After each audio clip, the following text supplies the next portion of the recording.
2 weeks have passed since the fall of Singapore, and the situation looks hopeless for the Allied nations.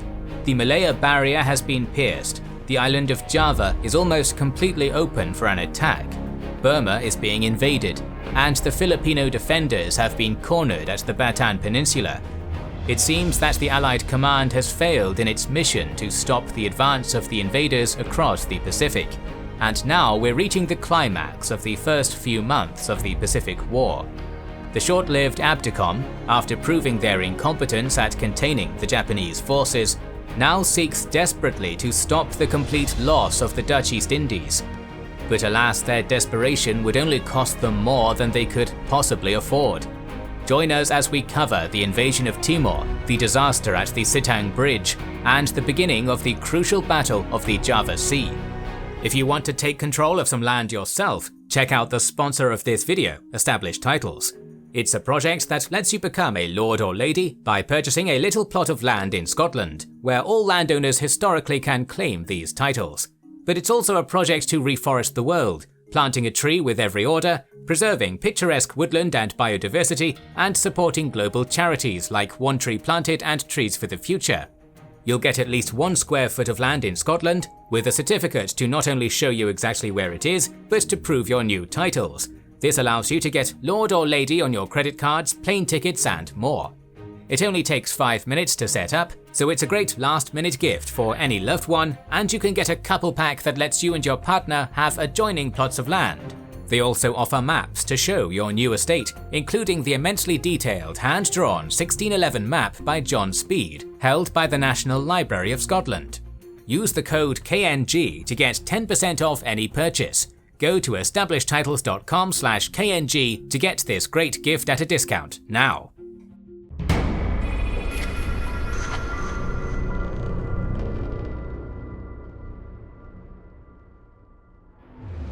Starting off from Burma, we had left Brigadier Smythe and his forces executing a disorderly withdrawal through thick jungle towards the Sitang Bridge. By February 20th, the bulk of the 16th and 46th Indian Brigades were still at Kyaikto. Only the 2nd Burma Brigade had managed to safely retreat behind the river. The bridge itself was held by a combination of British and Indian units, which would have the difficult task of holding off the overwhelming Japanese attacks of the 33rd Division long enough for Smythe's forces to pull back. And among them, the Malakotla sappers would have the important mission of blowing up the Sitang Bridge behind the retreating defenders. On the morning of February 20th, the invaders finally arrived and started to attack northeast of the Allied defences. For the next 2 days, Smythe's men would manage to contain, with great difficulty, the incessant and aggressive Japanese attacks. The retreating Indians, meanwhile, suffered deadly bombing runs by the Japanese aircraft, and also had to fend off assaults of the elite 55th Division. On February 22nd, Smythe quickly reinforced his forces at the western end of the bridge to thwart a possible parachuting attempt. Yet on the same day, General Sakurai launched a strong attack against the eastern end of the bridge, successfully occupying the Buddha Hill and getting so close to taking the bridge that they got to capture a number of Indian medics. Luckily, Smythe reacted quickly, and the invaders were contained at last by afternoon. Yet the situation continued to look desperate. Smythe knew that if the bridge fell to the Japanese, then they would be at an undefended Rangoon in a matter of days. Thus, even though more than half of his forces had still to cross the bridge, Smythe could not allow the Japanese to take it. As dawn broke on February 23rd, such was his predicament, and terrible was his choice to either abandon half his forces on the wrong side of the bridge upon its destruction, or give the Japanese a clear march on Rangoon. It was not terrible because the decision was wrong, it was terrible because this is what the horrors of war forces a man to do. At 05:30, the order to blow the bridge was given, causing 3 colossal roars that announced the doom of the 16th and 46th Brigades, which were still retreating under heavy Japanese pressure. The stranded Indian forces then decided to make a last stand at Mokpalin, but the invaders easily broke through their vulnerable lines. Those who survived fled towards the Sittang, where some Indian soldiers would manage to swim the river towards freedom. The Japanese, however, didn't stop to mop up the remaining defenders, as they wanted to reach Rangoon with haste, so many Indians would eventually get the chance to swim the river and escape to the north. Even so, this was a complete disaster nonetheless. In his own words, Smythe then reported this unpleasant and devastating news to General Hutton, while his remaining forces continued to withdraw towards Rangoon. Even though this had been Hutton's mistake for not allowing Smythe to retreat to the Sitang River when it was convenient, the brigadier was dismissed from his command and was later replaced by Brigadier David Punch Cowan. The evacuation of Rangoon was then promptly started. The key city had only but a fortnight to live. Now we turn to the Dutch East Indies, where most of the action of this week is taking place. Last week, we mentioned that the Japanese were preparing the invasion of Timor to launch concurrently with the invasion of Bali.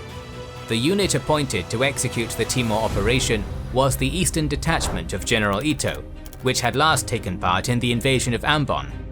The invasion of Timor, however, had one major diplomatic problem. Rule of the island was divided between the Dutch and Portuguese colonial governments. Now in 1941, the Japanese had decided to respect the neutrality of Portugal both in Macau and East Timor, even though time would later show them aggressively exerting their influence on both colonies. But back on December 17th, after Portugal's refusal to collaborate with the Allies, 400 Allied soldiers had swiftly occupied East Timor to cover the severely exposed flank of Dutch Timor. This forced the Japanese to invade, and plans were quickly drawn out to include the Portuguese colony for the Timor operation. But with the passing of time, British and Portuguese authorities would eventually reach an agreement for the Allies to abandon the occupation of East Timor in exchange for the establishment of a strong Portuguese military force in the colony. On January 28th, this 800-man force began its long journey from Mozambique. They would, however, arrive too late to stop the invasion. The Japanese plan for the Timor operation was simple. One battalion of the Eastern Detachment, led by Colonel Doi Sadashichi, would land at Dili, while the rest of the detachment under Ito himself landed at Kupang. They would be joined by SNLF Marines of the Sasebo Force landing at Kupang and by paratroopers of the Yokosuka Force also conducting a parachuting operation in the area. Finally, the invasion convoy would be escorted by a strong fleet, mainly consisting of 3 cruisers and 11 destroyers, and their efforts would be further supported by an attack on Darwin's Harbour, which was to be carried out on February 19th by almost 250 Japanese planes from 4 aircraft carriers. The ensuing bombing of Darwin was intense and savage, leaving 30 Allied aircraft destroyed, 11 vessels sunk, and 28 ships damaged, including most of the cargo shipping available to support efforts in the Dutch East Indies and the Philippines. Meanwhile, in Timor, the local garrison of Colonel Nico van Stratta only had around 500 Dutch soldiers at his disposal.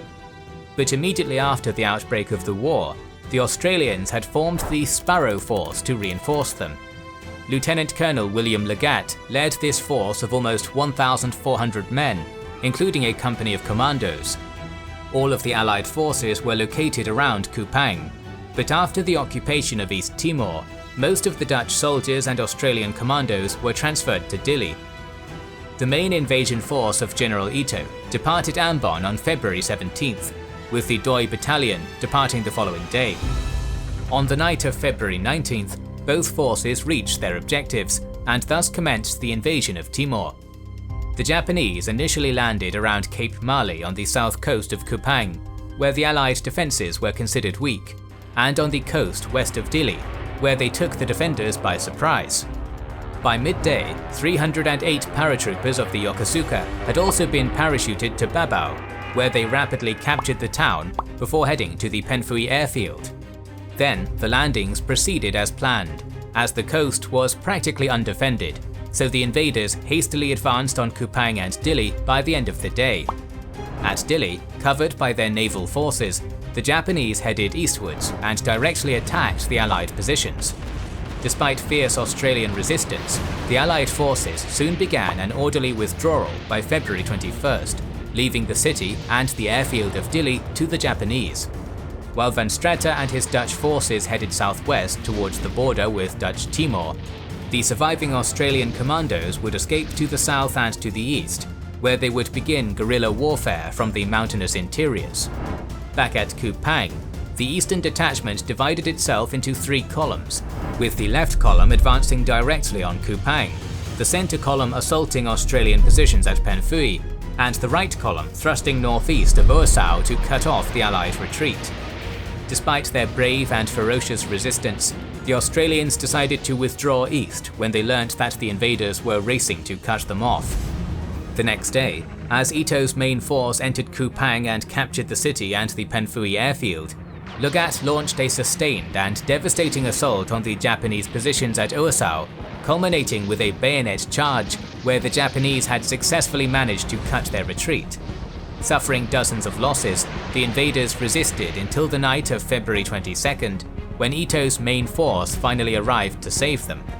Even though they were surrounded, the Australians tenaciously continued to assault the decimated Japanese positions at Oasau, eventually breaking through and escaping eastwards. But Ito's forces quickly pursued and caught them in the area east of Naibonak by the morning of February 23rd. With his forces low on ammunition, exhausted, carrying wounded men and surrounded, Legat finally decided to surrender with around 1,000 of his men. Only about 290 Australian and Dutch troops would manage to escape eastwards towards the border with East Timor.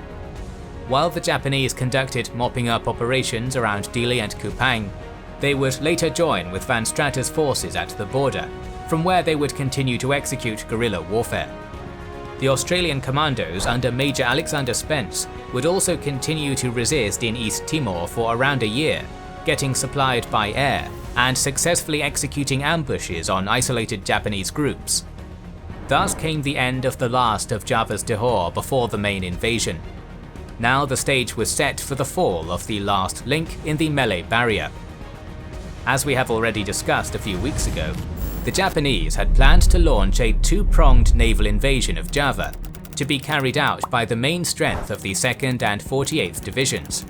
But above this was an incredibly overwhelming superiority in aerial and naval strength, with more than 600 aircraft allotted for the Java operation, and with around 4 battleships, 13 heavy cruisers, and dozens of light cruisers and destroyers approaching the Java Sea, under the overall command of Admiral Takahashi.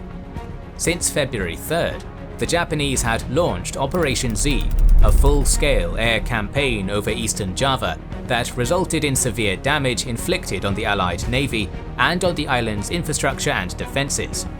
On February 18th, the Western Force, consisting of the 2nd Division and the Shoji Detachment, departed Cam Bay with an invasion fleet of 56 transports, a large escort force of 3 cruisers and 13 destroyers, and a strong covering force that consisted of 5 heavy cruisers and several destroyers, led by Admiral Ozawa. Meanwhile, the 48th Division departed Jolo on February 19th with an invasion force of 41 transports, an escort built around Admiral Takagi's 2 heavy cruisers and 8 destroyers, and a covering force of 6 destroyers and a light cruiser. While heading towards eastern Java, the eastern force would be joined by the bulk of the Sekiguchi detachment just off Pemanican. Takahashi also held a reserve of 2 heavy cruisers and 2 destroyers north of Java, while Admiral Kondo's support force and the Kijibutai stood by to the south of Java. The Allies knew of the massing of the invasion convoys, so Admiral Helfrich quickly reacted by forming 2 strike forces, the Western Striking Force of Commodore John Collins, consisting of 5 cruisers and 6 destroyers, and the Eastern Striking Force of Admiral Dorman, which had 3 cruisers and 7 destroyers. With the Japanese Eastern Force being closer to the Allied fleet, Helfrich detached 2 cruisers and 3 destroyers of Collins's force to Dorman's on February 25th, being determined to stop the Japanese invasion before it could even begin. Thus Helfrich's plan was for Dorman to defeat the Japanese Eastern Force, and then to head to the west to also defeat the Western Force. Yet the Allies didn't even know the exact location of the Japanese fleet. and so on the night of February 25th, Dorman took his force out to make a sweep around Madoera Island, before returning unsuccessfully to Surabaya. The next day, the location of the invaders was discovered, and Dorman departed by afternoon with 6 destroyers as his vanguard. His unimaginative plan was to attack with this vanguard while the cruisers engaged targets from a distance and the remaining destroyers executed a torpedo attack afterwards. In the early hours of February 27th, the Allied force reached the Sapuedi Strait, but found no trace of the invaders. By midday, just when he was about to turn back, the Allies reported that the Japanese invasion force was just 80 kilometers north of Surabaya. Dorman then rushed back to port, while Takagi headed to Kragan to land the Sakaguchi detachment. At this point, the Japanese already knew that the Allied fleet was coming, so Takagi was concentrating his forces while heading westwards. During the afternoon, while the landings proceeded according to plan, Dorman's fleet arrived in 3 columns and quickly spotted the westernmost Japanese group around 1600 hours. At the same time, the Japanese spotted them, and the cruiser Jinsu began the battle by firing at the destroyer Electra 16 kilometers away. Takagi's 2 heavy cruisers also started to fire, and Dorman's cruisers promptly responded, but the exchange was very ineffective. For the next 30 minutes, the 2 forces continued westwards on parallel courses, something that was to the advantage of the Japanese, who held a secret weapon in reserve, the long-range Type 93 torpedo. The range from which the Japanese destroyers were going to fire was something that the Allies definitely didn't expect. At a distance of almost 14 kilometers, the 4th Squadron of Rear Admiral Nishimura Shoji was the first to launch its deadly torpedoes at Dorman's fleet. Starting around 1635 and lasting for 40 minutes, the Japanese fired a total of 39 torpedoes, disappointingly only hitting the destroyer Courtineer at 1713, which broke in 2 and quickly sank as a result. As the firefight started, Dorman knew that he needed to close the distance between the 2 forces so that he could bring into play the 6-inch guns aboard his cruisers. Eventually, Japanese effectiveness also began to increase, with a shell hitting Houston at 1706. Although the invaders only destroyed the Courtineer, the Allied force was thrown into chaos. The Exeter was then hit by gunfire, causing extensive damage and forcing the cruiser to turn to port to avoid a collision with the cruisers behind it.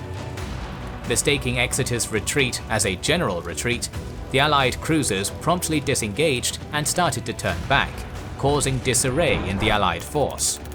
Around 1730, Dorman finally re-established control over the Allied cruisers and turned back to the northeast. But he only found Takagi waiting to launch another massive torpedo attack, since the Japanese had reconnaissance planes flying over to gather intel on Dorman's state. The barrage totaled an amazing 98 torpedoes, yet incredibly none of them hit their target. Around 1800, the British destroyers then counterattacked against Rear Admiral Tanaka Razio's 2nd Squadron, causing light damage to the Jinsu and to the destroyer Hasegumo.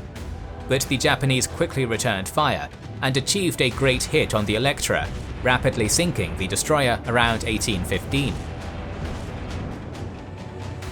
Yet despite his losses and unfavourable situation, Dorman continued to press the attack, leading his cruisers eastwards to cover Exeter's retreat, which would later safely arrive at Surabaya. With darkness approaching, Dorman then ordered the American destroyers to lay smokescreens so that they could break contact. In their confusion, the destroyers launched a torpedo attack instead. Luckily, Takagi cautiously decided to turn back north to avoid the attack and to regroup. With Dorman retreating eastwards, the battle appeared over for Takagi, but the Dutch admiral was going to turn back to the northeast with his remaining forces, determined to eliminate the invasion convoy and save Java. Next week we're going to cover the continuation of this battle, and witness the crucial ending of the Dutch East Indies campaign. Thanks to Established Titles for sponsoring this video. Buy a small plot of land in Scotland and become a lady or a lord, or give this title as an amazing and easy gift. In return, Established Titles plants a tree to protect the pristine forests of our planet. Support our channel, treat yourself and help the planet. Go to establishedtitles.com/KNG or click the link in the description and use the code KNG to get 10% off. Make sure you are subscribed and have pressed the bell button. Please consider liking, commenting and sharing, it helps immensely. Our videos would be impossible without our kind patrons and YouTube channel members, whose ranks you can join via the links in the description to know our schedule, get early access to our videos, access our Discord, and much more. This is the Kings and Generals channel, and we will catch you on the next one.